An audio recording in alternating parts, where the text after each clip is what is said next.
Hey guys, Soulless here, and today I wanted to talk a little bit about the idea of the Switch Pro. The Switch Mini was just announced this morning for me by the time of this recording, and I guess there's not much to talk about it really for myself. It's just Switch Mini. It's a more affordable option for the Switch. It doesn't dock. It takes out the HD rumble, takes off the detachable Joy Cons and makes them attached to it at all times. Um, it's a great thing Nintendo is doing as far as like getting sales out there. It's a great way to have multiple Switches in a household. Like, if there's two kids or whatever, or like if the adult wants a regular Switch and you want a couple Switch Minis so you can give them to your kids. That way maybe they're a little bit more break proof. The Joy-Cons, like if you drop Joy-Cons, they can break really easily. They have a lot of problems with like drifting, and I think they would fix all of that in a Switch Mini, and like I would hope that they'd fix it in the regular Switch at some point, but they can't really do anything with your current existing models. It'll just be new models you buy in the store. But aside from that, anyway, the Switch Mini came out, or is going to come out on September 20th. It's going to be just that. It's just a Switch Mini. There's nothing really special, no upgrades as far as I'm concerned at this time. There are rumors of it being a 1080p screen. I don't think that came to fruition, but it might have. In which case, the games look a little bit better on handheld, but again, certain games, it's just still going to look kind of the same. Anyway, but today what I wanted to talk about was the Switch Pro and why I think Nintendo could benefit from it, why I think they need it, but not yet.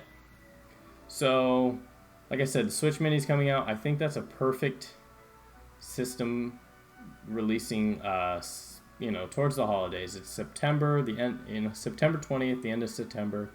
Launches, I believe, alongside Link's Awakening, or very close there too. In Japan, especially, but Dragon Quest XI is coming out, I believe, on the 27th of September. So that is going to be a huge system seller, I'm sure of.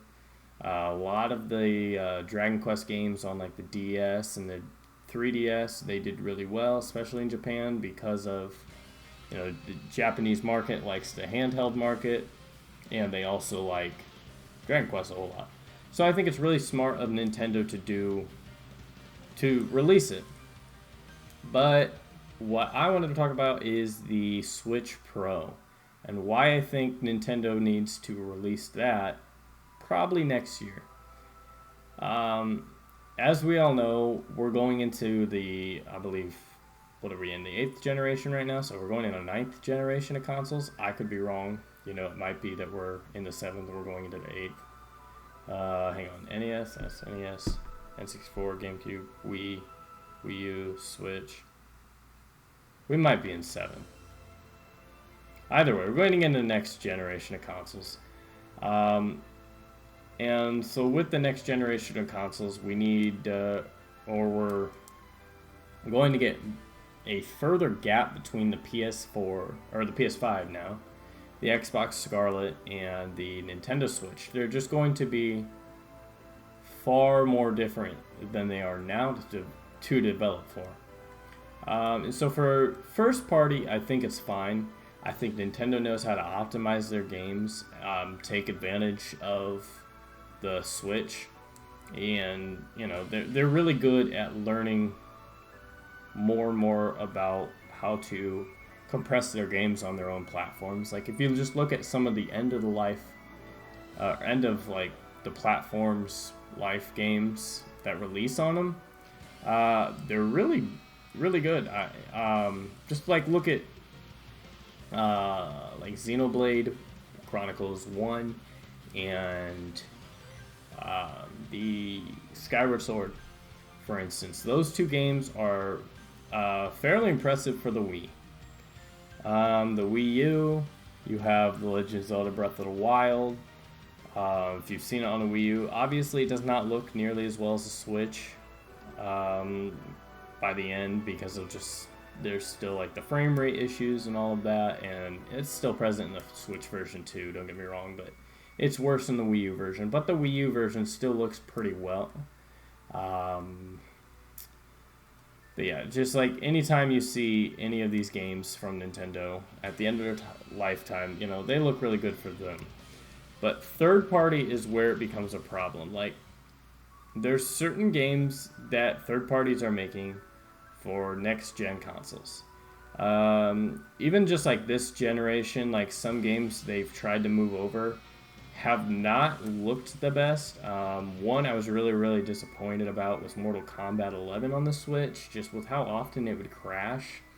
That was very disappointing to me. I love playing the games, and so I had to play it on the X instead of the Switch, which is alright, but it would be nice to be able to play it handheld. And obviously you could just do like regular battles, but like as far as the crypt and all of that, it just doesn't run well.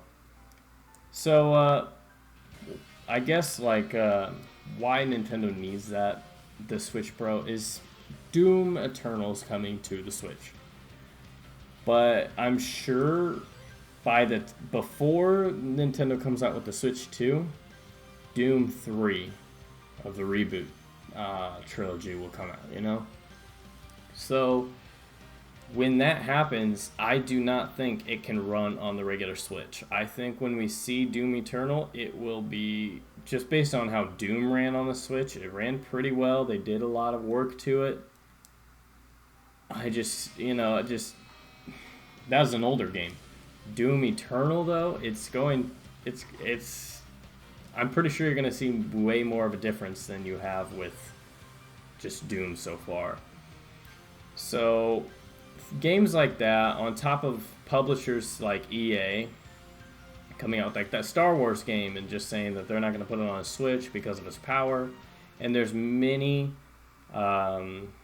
developers, third party, that are saying these kind of things, that are doing this kind of thing, that they're like, it's just a power thing. It's how much processing power that the Switch has compared to the PS4 and the Xbox is, it's just a huge gap.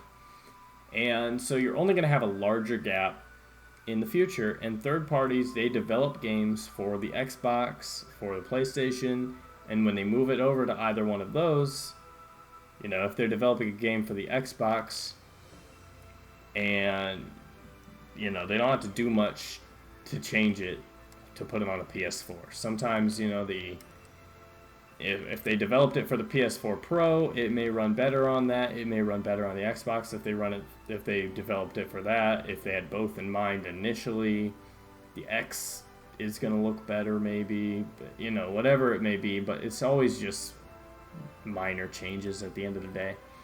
But the Switch version, that's a huge difference. And that's where we're getting into this problem of we do need a Switch Pro, because at some point every third-party developer is not going to want to develop for the platform if their games aren't going to run on it properly, because just their reputation. Like, even look at Mortal Kombat 11 now, like I was talking about earlier. Trying to play that on the Switch it's unplayable at times. You can just do battles, but anything other than just battles, like just single player battles, like as far as trying to do story mode, trying to do anything like that, it's just unplayable. The game will crash a lot, it'll freeze, it kind of freaks me out, makes, my Switch is just chugging.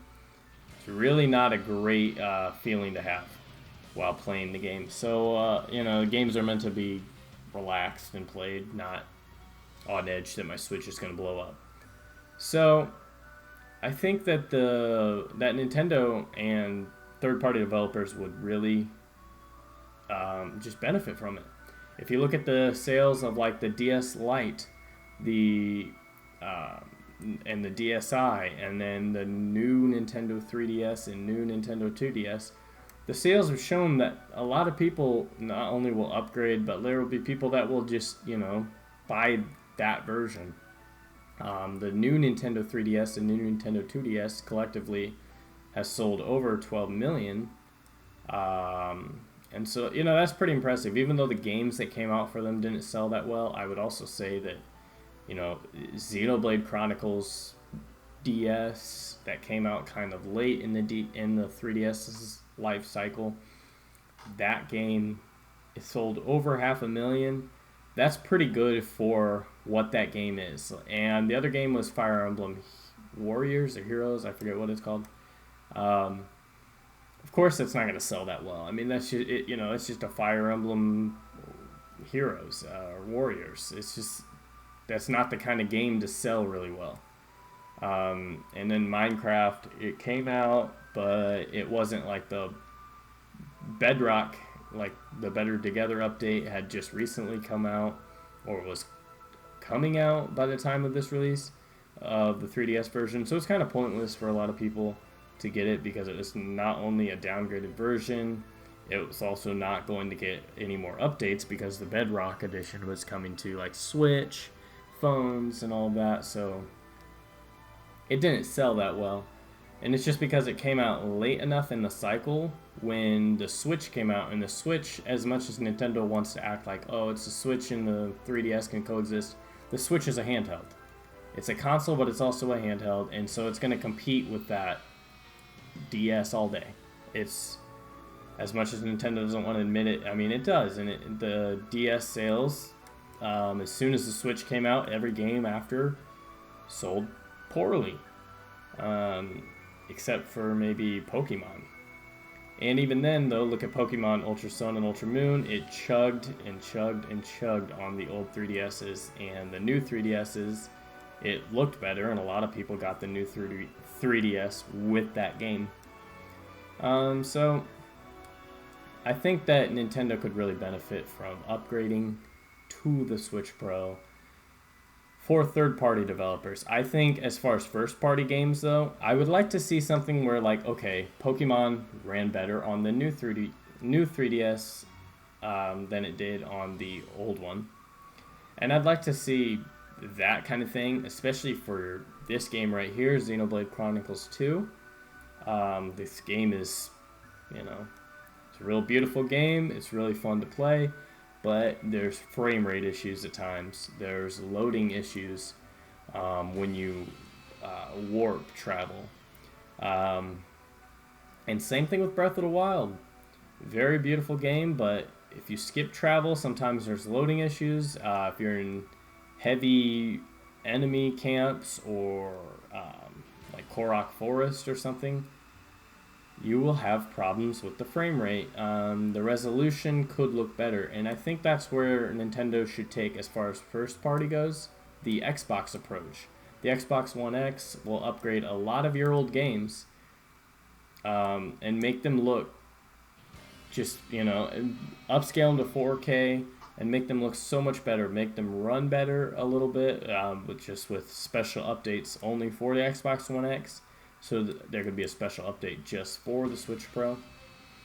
And I think that's where Nintendo needs to go with the Switch Pro as far as first party. But as far as third party goes, there should be there are certain games that will not be coming to this platform now.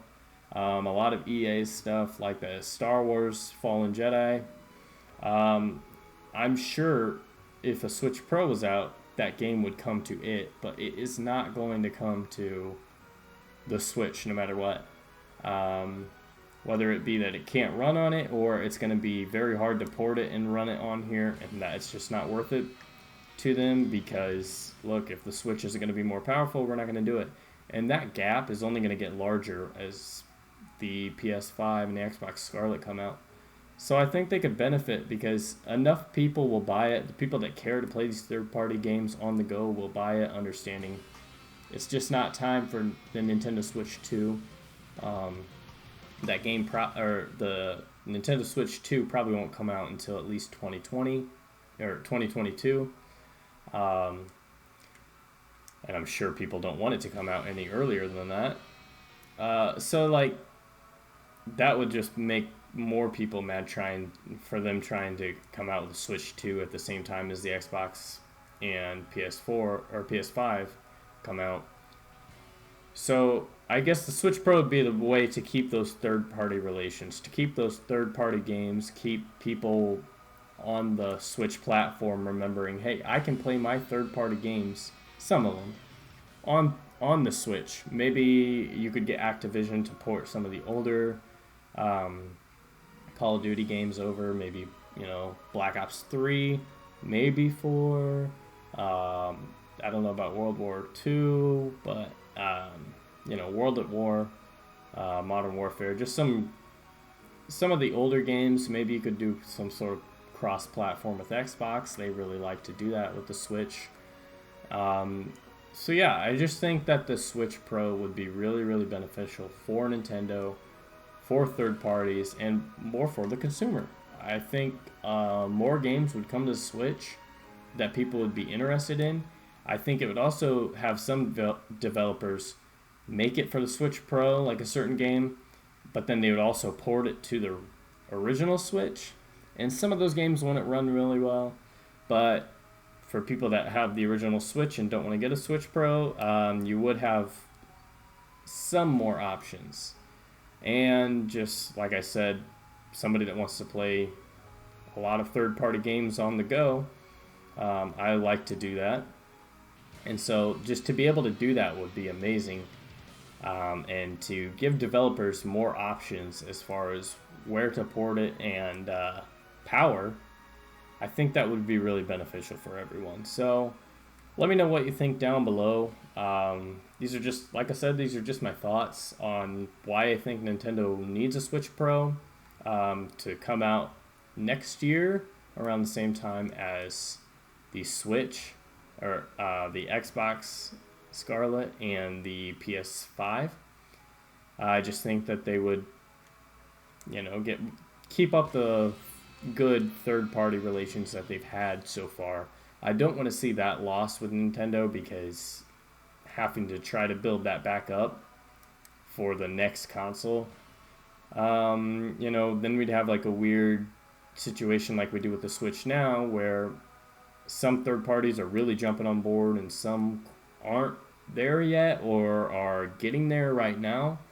And I don't want to see, like, in a year that finally a lot of third parties are on the Switch, and then the next year then they're just done with it because it's just not powerful enough. So like I said, if you like the video, give it a like. If you like this kind of discussion, you want me to make more of these, or follow up with any comments down below or anything like that, let me know what you think down below, how Nintendo could benefit from a Switch Pro, how they would not benefit from a Switch Pro. Just let me know down below. Like I said, I just like to make these discussion videos, and the Switch Lite really has me thinking about what the Switch Pro could be, when it could be, what it should be, and all of that. So let me know down below. Thank you so much for watching. I'm Soulless, and I'll see you guys in the next one.